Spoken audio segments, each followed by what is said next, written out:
Hello everyone, this is me FS Setushi. Welcome to our today's story. চলুন আজকে দেখা যাক ইফতারিতে আমি আজকে কি তৈরি করি আপনাদের জন্য। খুবই ইচ্ছা ছিল ফার্স্ট ব্লগ আর কি ফার্স্ট রোজা আপনাদের সঙ্গে শেয়ার করব আমি কি তৈরি করি, তবে আমার হয়নি। আমার বাবু অনেক অসুস্থ ছিল, এই জন্য আমি কিছু শেয়ার করতে পারিনি। এদিকে আমার বাবু তার ফুফির সঙ্গে খেলছে, মজা করছিল, অনেক দুষ্টামি করছিল।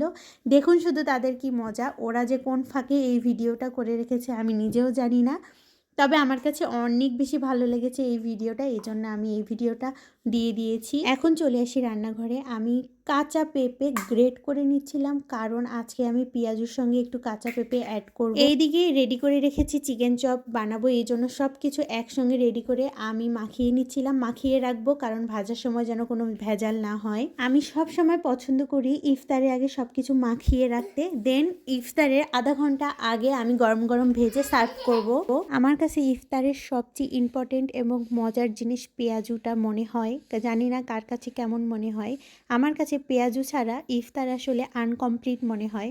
সব কিছু ভাজাভাজি শেষ করে ডাইনিং টেবিলে চলে আসি প্লেটগুলো রেডি করার জন্য। প্লেটগুলো রেডি করে আমি নিজেও ফ্রেশ হয়ে চলে আসব। তো আজকের ভিডিওটা এই পর্যন্তই।